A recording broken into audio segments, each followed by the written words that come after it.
Olá a todos. Hello, everybody. How are you? I can see there are a few people online already. So if you are there, please say hello. We have the chat box where you can talk to me. Hi, Rosa. Hello, Valdomiro. Very nice to see you here, Maria Lúcia. Very glad to see so many people here today. Leticia, thank you all for coming. I hope you are all well this afternoon. Hi, Adília, from São José do Rio Preto. Oh, how lovely, how lovely. I think there are people from lots of different places in Brazil.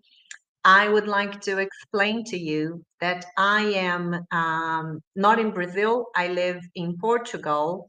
So that's why it's all dark here. It's already evening, unfortunately. Summertime is over. São Paulo, Piracicaba, very, very nice. So lots of people. And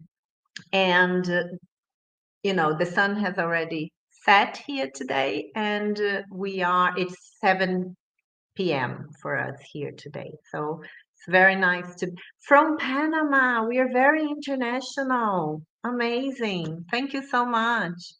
That's really, really nice to see so many people here today to talk about a topic that is very, very dear to me. It's something that really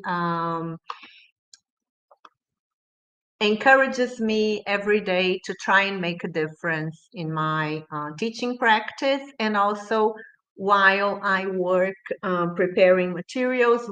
I work at Troika, so we develop materials at Troika, and this is something that I try to always keep in mind, and that kind of guides my practice, my work, and the materials I produce.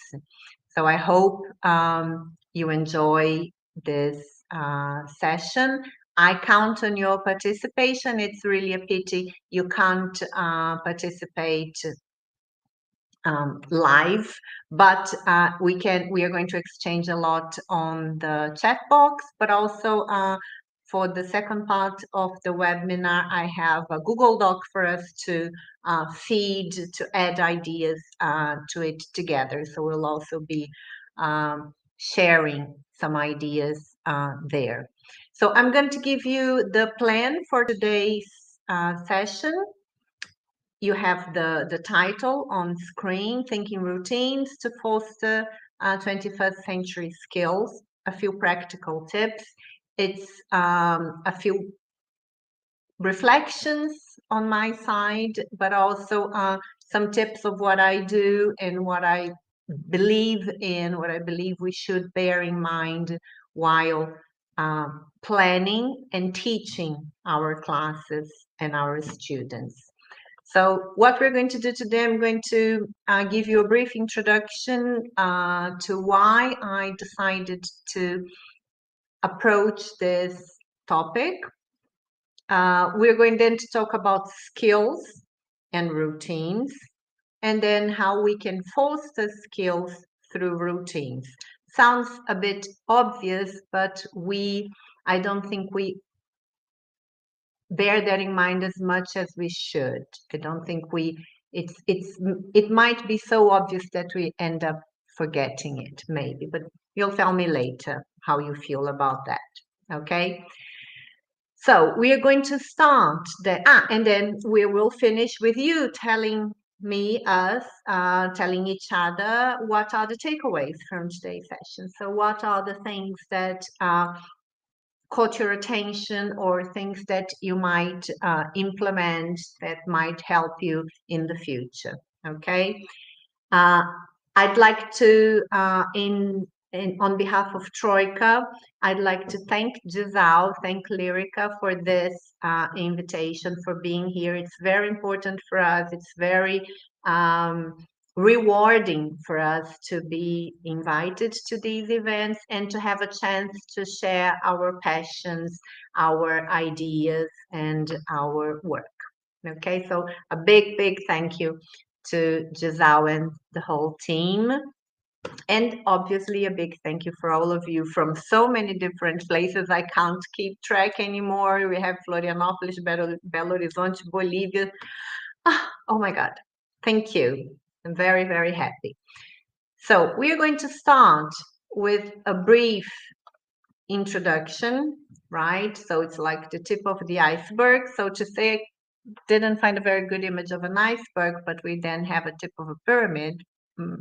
Not the same, but so when I think about my all the years I spent teaching, and there were many years, I sometimes think about the most surprising things students have told me, things that they have learned that weren't at all related to the English language. Because I've always been an English teacher, and most of the time we were in the classroom, we were teaching language. We were maybe discussing other issues, talking about different topics, but I was teaching English. That's what we do, right?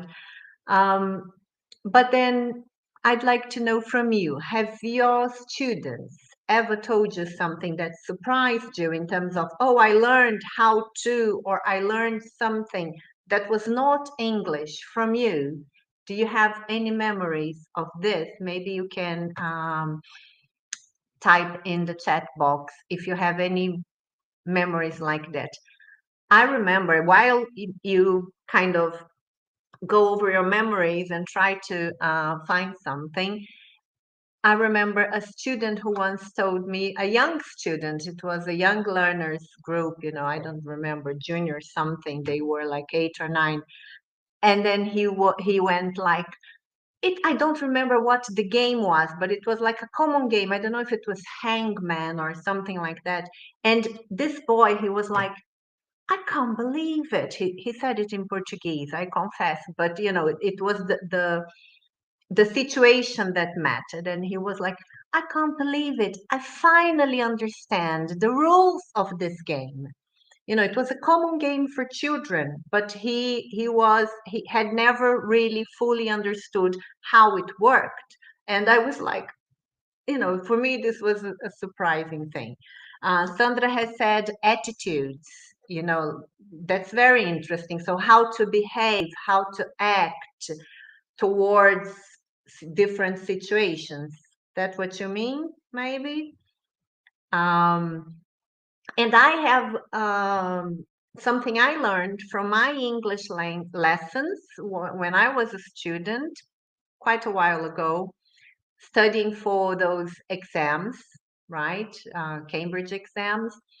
And I remember that training for the argumentative essay was something that, changed the way I saw writing, the way I saw debates in general, practicing arguments for, arguments against, which is not directly the language we're learning, but we're learning a way of thinking, a way of organizing ideas in our minds, right? So this was something that I learned from my English lessons, from my English teachers, that stayed with me for a very long time. And I think, the point I want to make here is that when we are teaching English, we teach much more than English, right? We are not just English teachers, we are educators.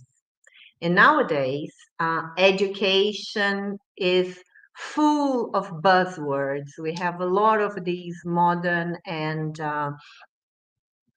popular concepts and ideas, such as we have two in the title of this session. So we have thinking routines and 21st century skills. So two buzz concepts in our title. We have here someone, Isabel, mentioning stereotypes. That's interesting. I would like to understand what you mean. Students learn stereotypes from the English lesson. I have learned how to try to be perfect with my first English teacher in my life. Wow, that's interesting. So you had that image that your English teacher was perfect and you wanted to be like him or her. That's very, very interesting. I had this kind of admiration and respect for my English teachers as well. I share this feeling too. Um, so what I think I want to go over with you here today is how we got from learning skills to these 21st century skills, these um, specific and detailed skills, and then look at the how we can use these thinking routines, which I am totally obsessed with. I think they are really amazing. I'm going to give you a few examples that I use thinking routines not only in my um, professional life, but also in my personal life, family life, and or I really think they are quite amazing.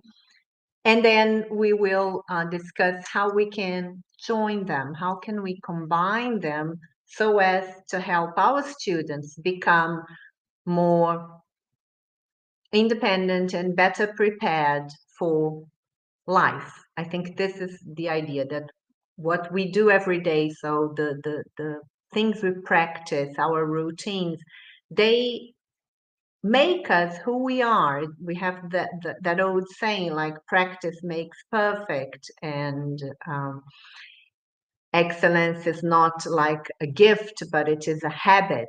So you kind of practice enough and you get results for that, right? So it sounds a little bit like a coaching, change your mindset, but it's not exactly that. We'll get to the point in just a bit.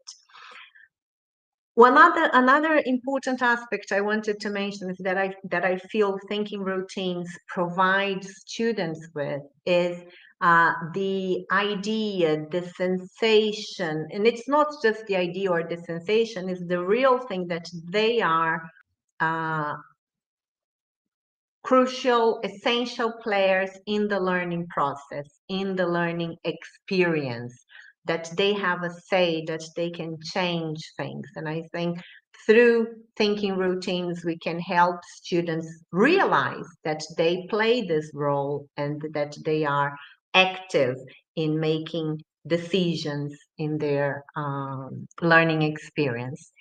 And then if we think about the learning experience, we can touch on another buzz concept, which is user experience.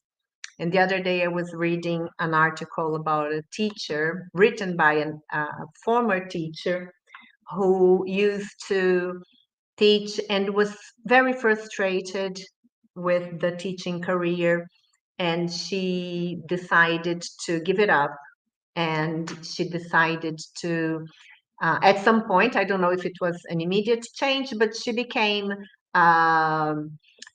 designer, and she works with user experience, UX design, right? So, and she says that studying UX design changed her view of the classroom completely, and that if she and that now she talks to teachers, she tries to uh, teach teachers how to make their students experience in class more interesting. So I thought this was an interesting shift from someone who was a frustrated teacher to maybe understand that she expected students to be serious and to take her lessons seriously and to always do their homework and arrive on time. And, she was just worried about the commitment, but not about the experience, how the students were feeling in class. And I think, this makes a difference in our lives. Okay, so just before, okay, so the stereotypes. So just before we move on, I'll take a look at the chat box again. They break their concepts. Yes, definitely. About other cultures. It's mind-opening sometimes, right? The English lesson is something that breaks barriers and opens up students' mind. I totally agree. And and the teacher you admired, she was such a nice lady. Oh, yeah.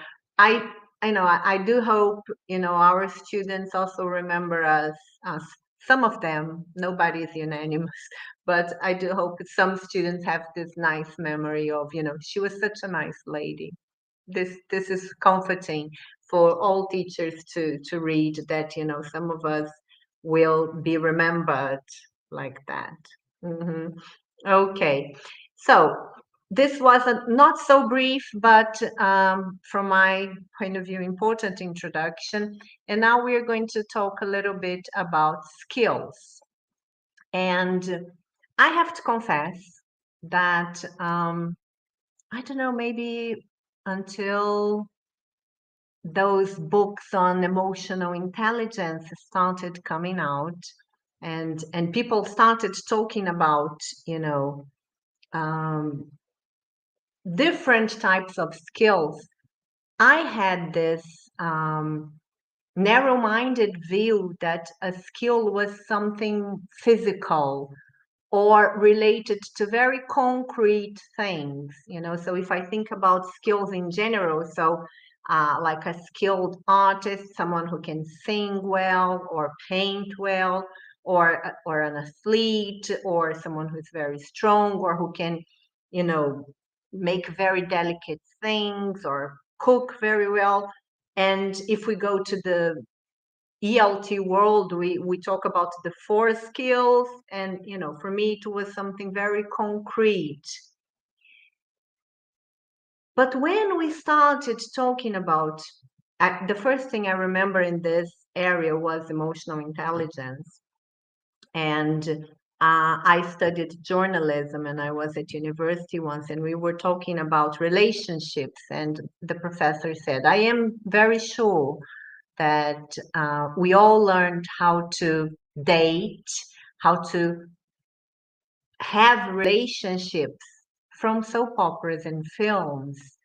It's not something that that is, really personal, a personal decision. It's what we learn from these media and things like that.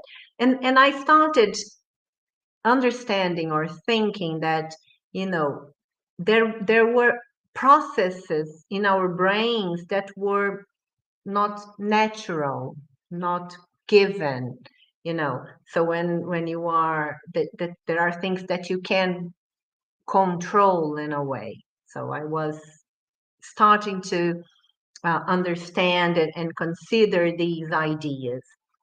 And and then we started discussing at some point these 21st century skills. I believe you have all heard of them, um, but if not, we're going to go over them very quickly here now. There are 12 basic 21st century skills.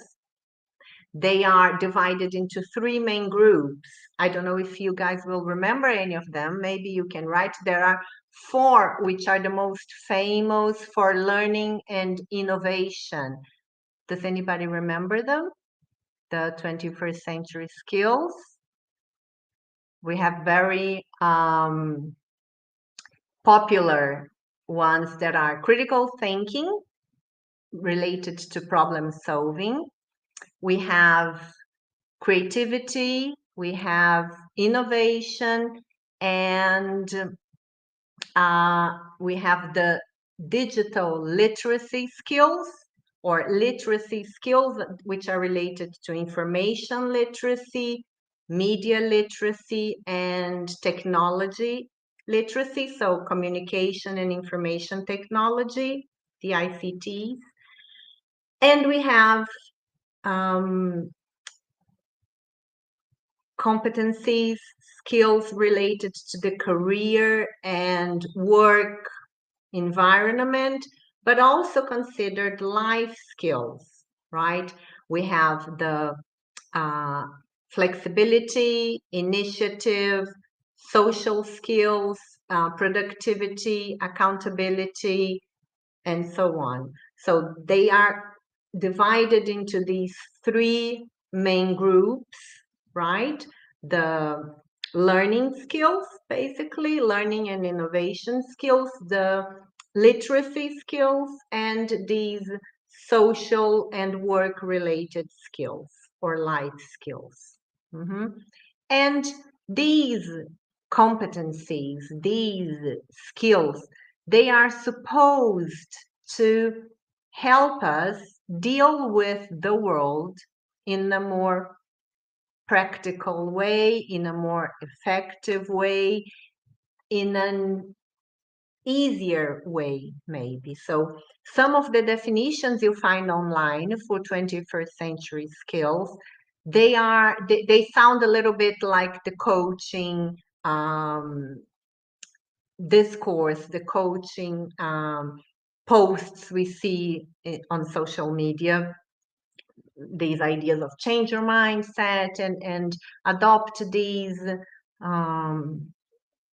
ideas and everything's going to be okay. I personally don't really believe that it works this way, but I believe that having these abstract skills in mind as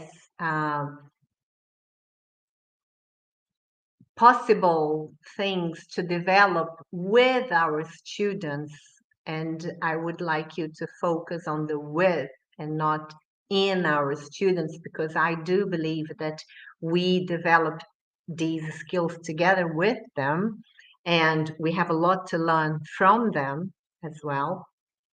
So I believe that developing these skills is something that can happen in the English classroom, in every classroom, but here we are in this English teaching realm in our backyards, right? And I think it's something we should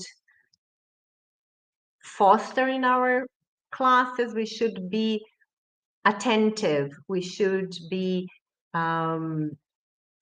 aware of developing these skills with our students. And my suggestion of one possibility how we can do that is using routines. And then we move on to the next part of our talk, which is about routines. And I don't know how many of you here today are parents, but I have an 11-year-old daughter.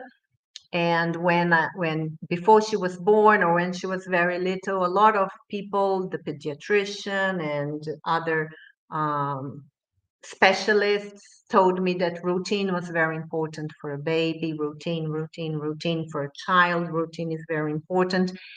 And I believe routine is important for everybody, even if it is so that you can sometimes break the routine and feel like you're having a break. Because if you have no routine, maybe you don't feel like you're having a break. But the importance of routines in every aspect of our lives are they give us this feeling of safety, right? This idea that because we know what's going to happen, we don't feel so anxious all the time. So the routine gives us this security.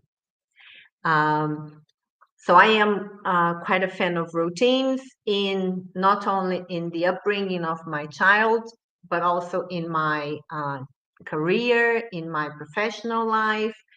And when I discovered the thinking routines, and now I'd like you to tell me, you can use the emojis if you are familiar with the thinking routines developed by the graduate school or from Harvard, this thinking routines. Are you familiar with the Project Zero thinking routines? I have maybe I can show you this web page if you are not familiar. Project Zero, yes, Sandra, thank you. I'm just briefly going to show this to you. Let me see if I have learned it correctly, how to share my screen. Wait a minute, 1 second. Yes, here. Can you see this or is it too small? Can you see that? This is Project Zero, the thinking routine toolbox. You have different types of thinking categories. You can see, oh, that's great. Thank you, Sandra. And I can send you the link, but if you Google thinking routines, Project Zero, you're going to find these routines, and they are also divided into different areas, but they are very, some of them are quite, I forgot the word now, but quite intuitive. Some of them are quite intuitive. So you have a very common thinking routine that is think, pair, share. I don't know if you've heard of this one. It's one that's, so let me just go back to our, oh my, where is the, here.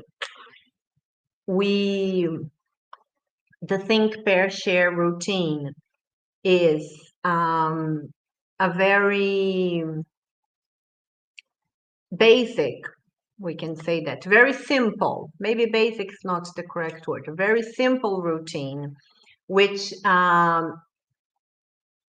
means that you're going to propose a question, a topic for reflection, discussion. Oh, thank you, Sandra. Sandra has posted the website for you. Thank you.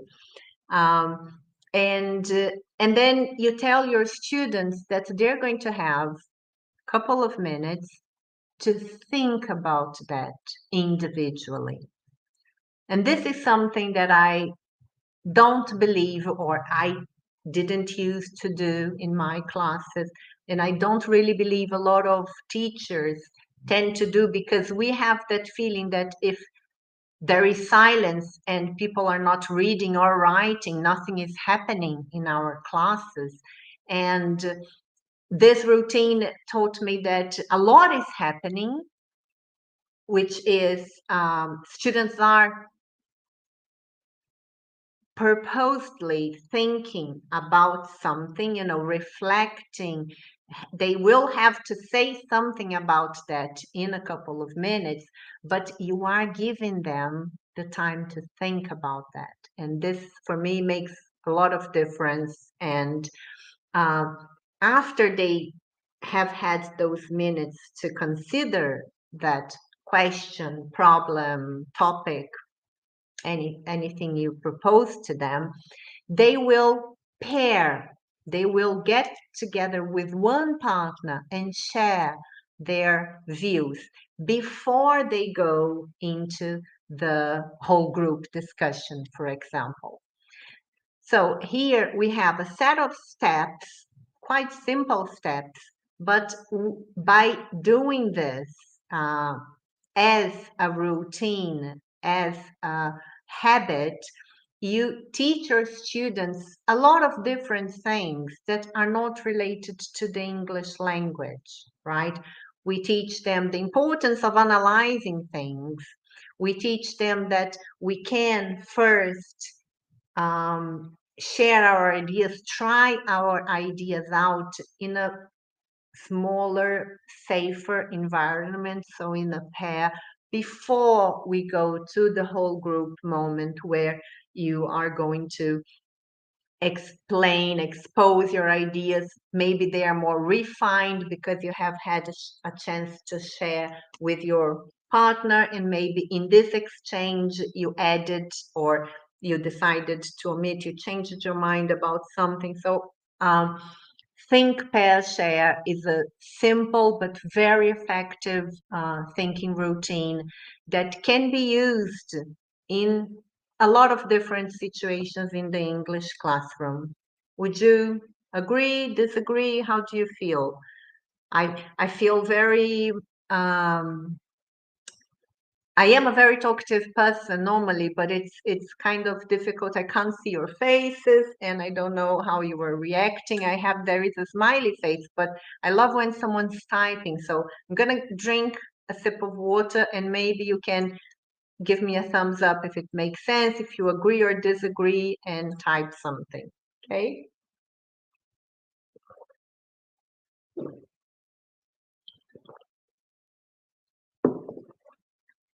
Mm. It's important having some time to think prior to giving an opinion. And in general, in our classrooms, we ask a question and we expect an immediate response or almost immediate response. I used to be like that, really, I confess. And I think that's why I say that with the thinking routines, we can learn with our students. I really I'm going to go over a few different routines from the website. You are going to see there are lots of routines. I selected 10. I'm not sure I'm going to have time to go over 10, but maybe 7 or 8. Or, we can do it a bit faster.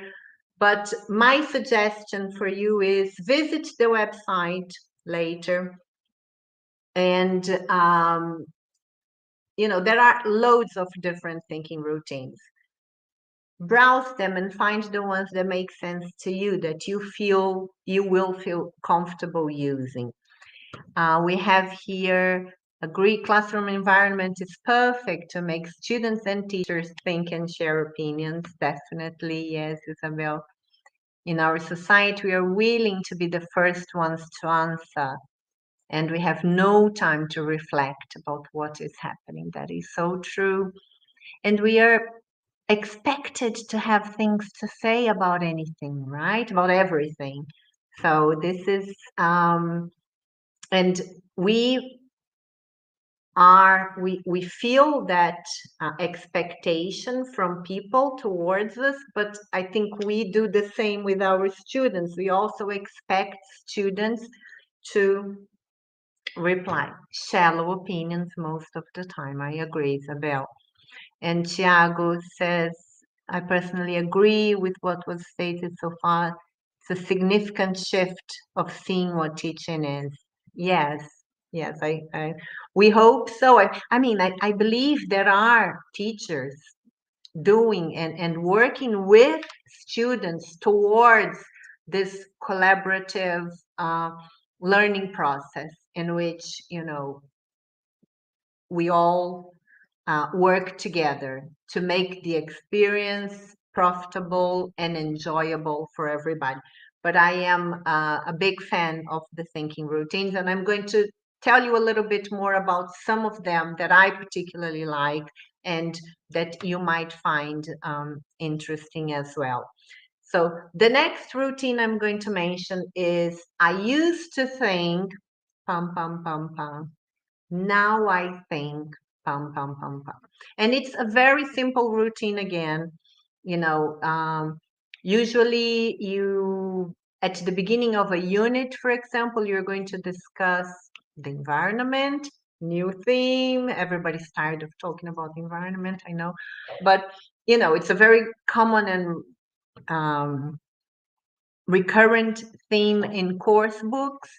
So maybe at the beginning of the unit, students have one idea and you can, at the end of the unit, use this routine. I used to think, and now after all we have studied, discussed, and learned, now I think differently, or maybe not.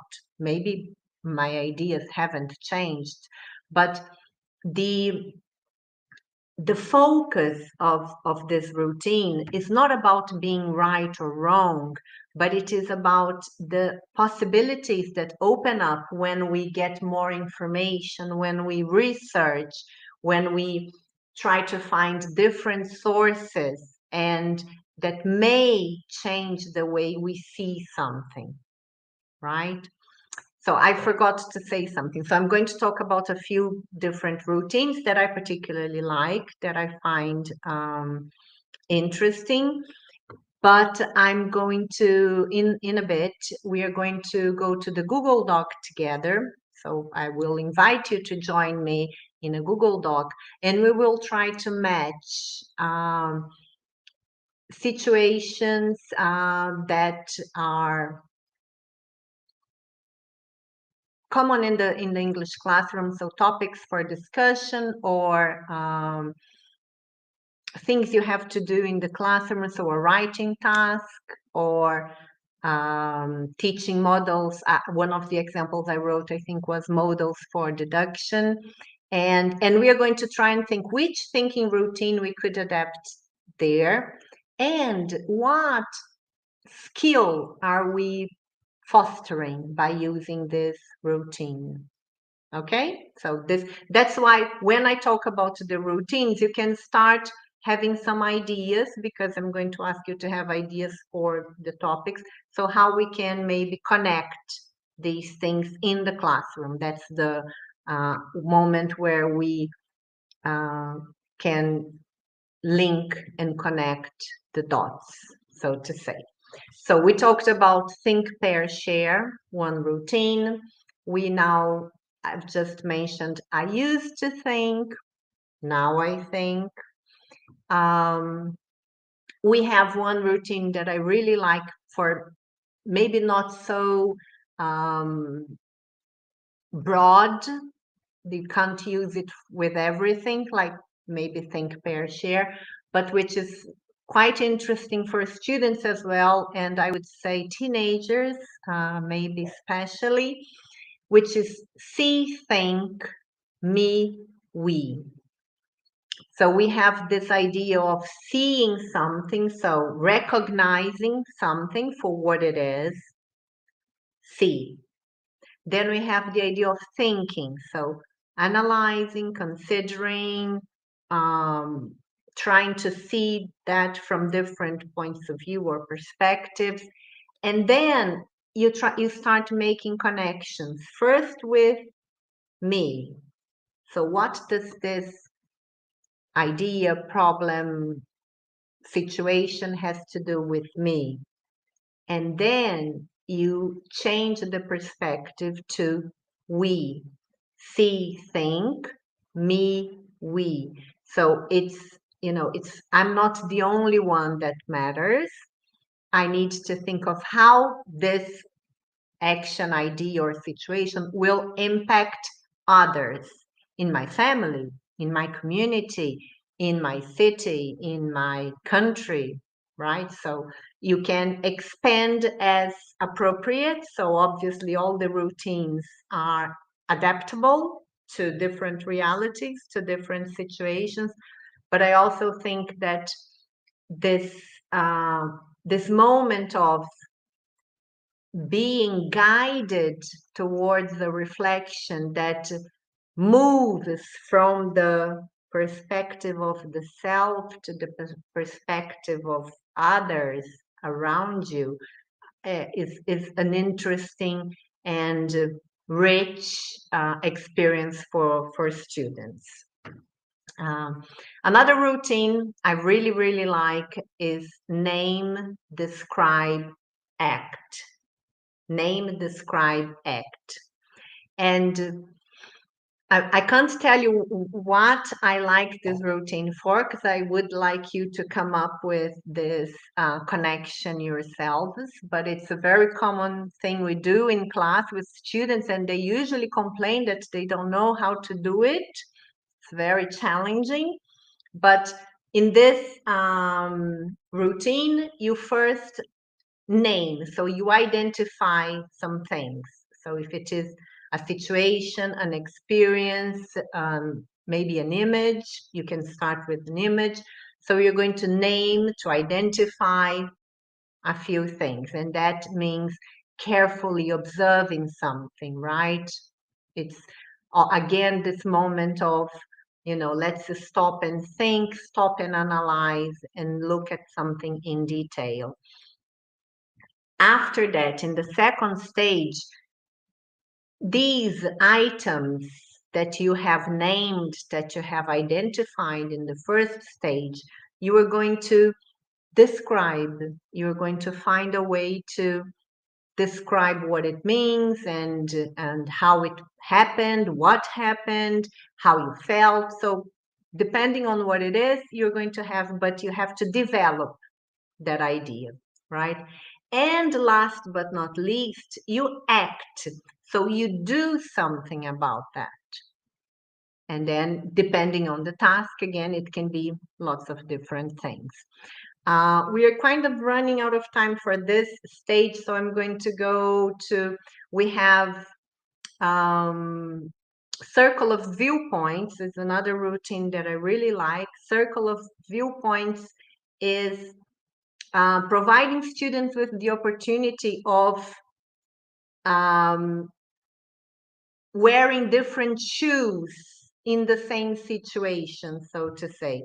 So you have one situation, but they change positions and will like play different roles so that they can analyze the different perspectives each player has in that situation. So if you think about I don't know, a trial, so you have the accused, you have the witness, you have the judge, you have the lawyers. So you can play, they can change positions and see how each person feels and the different arguments they might have.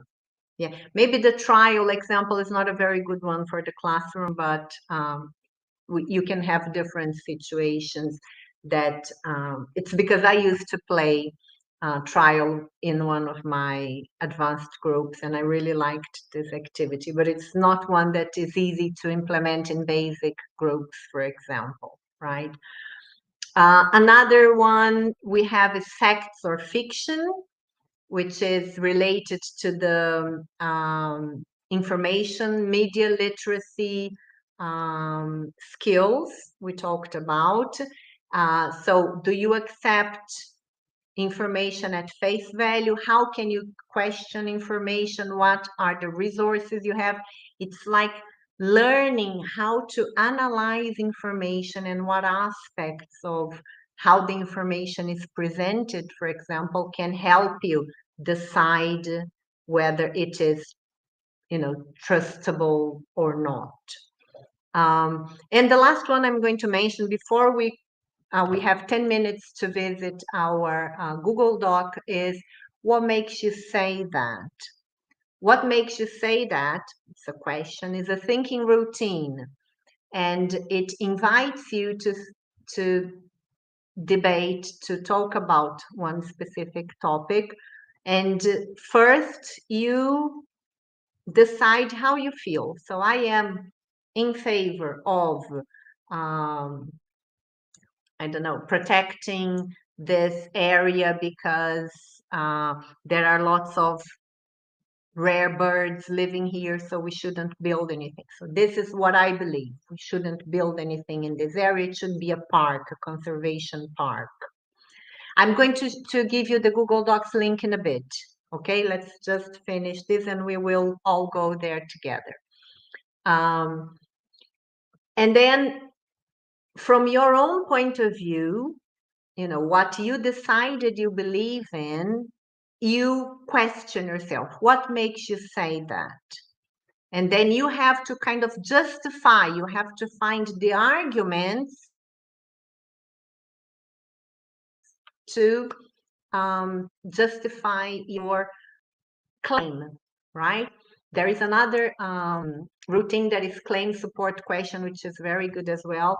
But what makes you say that is a routine that I use in my personal life as well. So you are having domestic, which is the English word for having a DR, how do you say in Portuguese? Discutir a relação. So you're having a domestic, and the person says something, but you never wash the dishes, and you say, what makes you say that? And then they have to kind of prove, why they're saying that. But it's I use it with my daughter as well when she complains about the things I do, and I want to have examples. So let's see, how often does that happen? What makes you say that? And so on and so forth. But it's good to use with us, to I believe something, but what makes me say that? Why do I believe that? Is there enough evidence to corroborate my belief? So that's basically the idea. So we are now going to visit the Google Doc, and you can click on the, it's not here. Wait a minute. I'm going to do it very quickly, guys. You just have to click on the button, and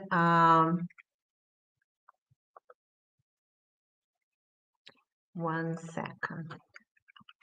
Click here, and oh yes, it's here. Okay, now it's there again. See if you click on Let's Share. When you click on Let's Share, fostering skills through routine, when you click on Let's Share, you're going to be visiting a Google Doc.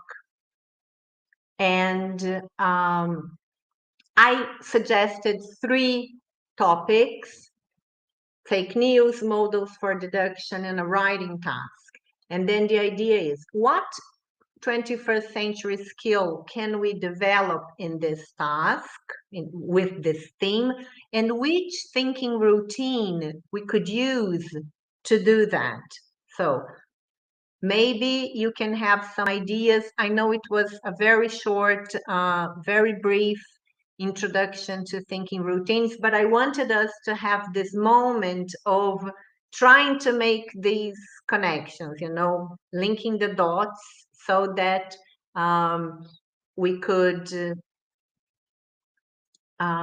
share ideas, because this is something that, whenever you are preparing a lesson, so we are going to discuss food and drink.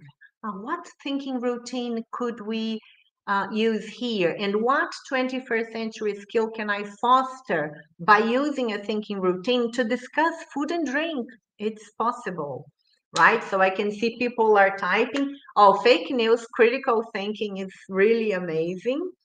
And what routine would we use? Yes, there might be different. Very good. Very, very good. The routine I said, I always use for one particular task. Students are not very very keen on doing, most students, was for a writing task. Do you remember what the routine was? Maybe. Let's see. Oh, that's interesting. Debate.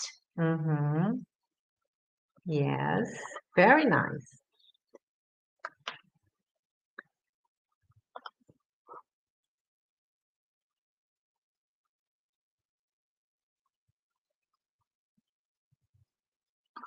So my suggestion, since we don't have a lot of time left,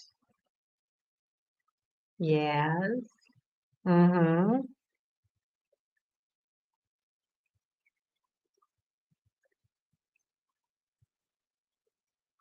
My suggestion for the writing task would be the routine, which is called Name, Describe, and Act.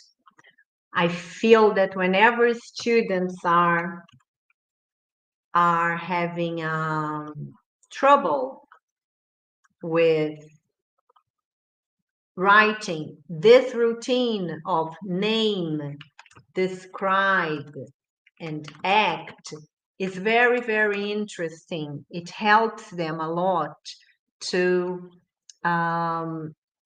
identify what they can write about. So it could be, as we said, an image, it could be a question, it could be an argumentative essay like pros and cons. You have to first identify, to name what you're going to address. And then if you start describing those things as an exercise, right? As you know, it's not like writing happens marvelously, spontaneously to everybody, right? So this habit of creating the steps to help students reach that moment is really, I think, quite interesting. And then we would be in the how to choose moment. I forgot to change the slide. I'm very sorry. That's the one that is easier for them to work on. Yes, I agree. Most of the routines put into practice. Yes, yes, Bloom's taxonomy, another buzz concept. We start by more passive actions, understand, see, and go forward to active actions. Definitely. Makes a lot of sense. And I believe, all these theories and resources they are connected because all these things are being studied in this at this point in time. So I really think that our repertoire nowadays is based on a lot of common ground from these theories and techniques and strategies developed by these people. Nobody suggested anything for models for deduction. That's interesting. We could start in a very, very simple way with think, pair, share, right? You can, for example, show an image and it's hard. And then give them time to think, and then a few prompts. What you think it could be, it might be, so they can think, and then they can pair, and they can share. And we could be fostering, for example, information literacy skills, right? We could be fostering that by having students analyze a headline or an image or something like that from this perspective. Oh, good afternoon from Rio. I miss Rio, my home.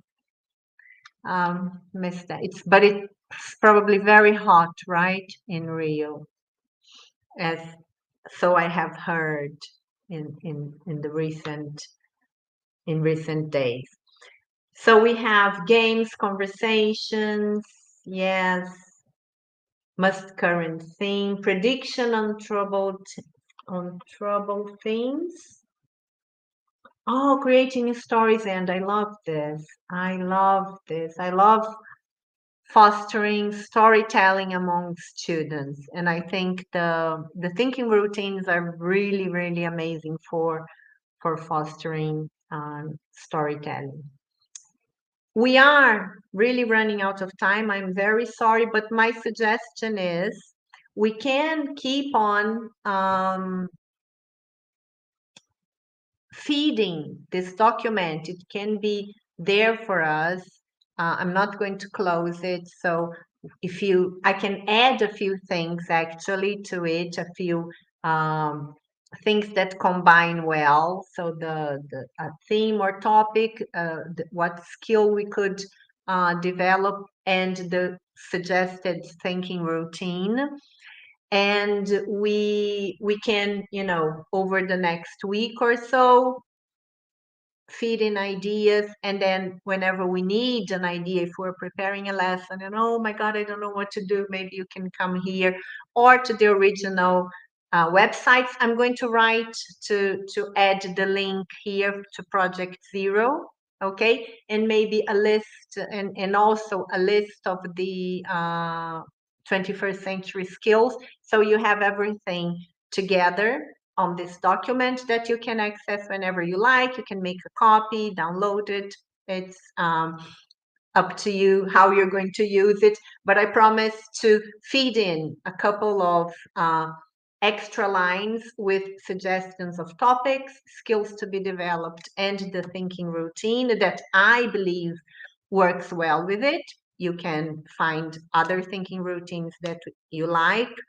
But before we finish, I'd like to invite you to tell me if, this very short time we had has been profitable. What are the takeaways that you are going to try and remember, to try and use in the next few weeks before you go on holidays? Amazing. It's the end of the year. It's the last webinar from Disal this year, so I'm very honored to be here. But if you could share maybe through the chat box, what are your takeaways from today's session? I would be very pleased to know how you perceived it and what you will be implementing or using or considering.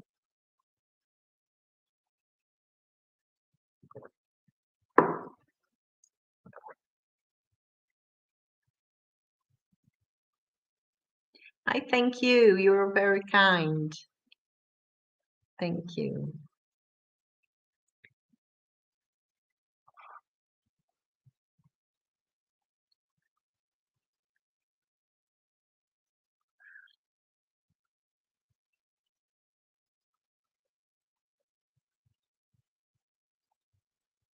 Great, Isabel. That's good to hear. I hope you have you can find some time to take a look at the routines. There are loads of them, but maybe pick one or two that you find you can start with, because I think this is the thing. If you haven't used them, give it a try. Maybe you can incorporate a few of them into your routines. Sandra, thank you so much. Oh, thank you. In life, yes, I totally believe that when we teach our students, you know, how to think, how they can analyze things, how they can break things down into parts. There is the parts and complexities routine. We are also teaching them how to deal with life, with different aspects of life, not only language learning or the working career professional world as it sometimes sounds, but it's not a solution for all your problems, but it's maybe a better way to deal with some of your problems that you are going to find in a way, right? Ah, that's great, Thiago. Thank you. Thank you. Yes, giving protagonism to your students. It's really important to make them feel they are also in charge and they can make changes and they can, make decisions and like be the masters of their own experience in a way, right? Very, very good. I'm very happy. Yes, making thought visible. Lovely way to say it, Sandra. Really, really cool. Oh, yes, Maria Lucia, thank you. That's great. I'm very thankful. I'd like to thank Giselle once more, thank Troika. And here is my email and Troika's website.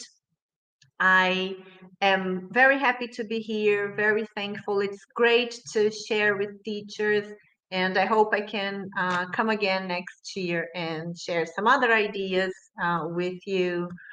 And I think you will get, I think this is being recorded and it will be available later, but someone from Disal um,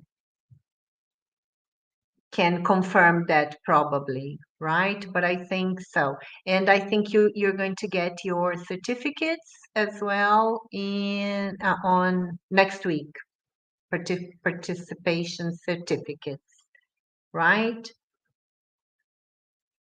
Yes, we always have to go deeper into things. And I also feel that ever since I got to know the thinking routines, I told you I am a bit obsessed with it, but there is still so much to learn and to research. So the important thing is let's get started. Let's get, choose one, give it a try, and then, see how it goes and maybe repeat once again. I will wish you all a great weekend, and I'll add a few things to the document later on. Probably not today because it's already a bit late here, but I promise next week, if you go back to the document, there will be some other information there.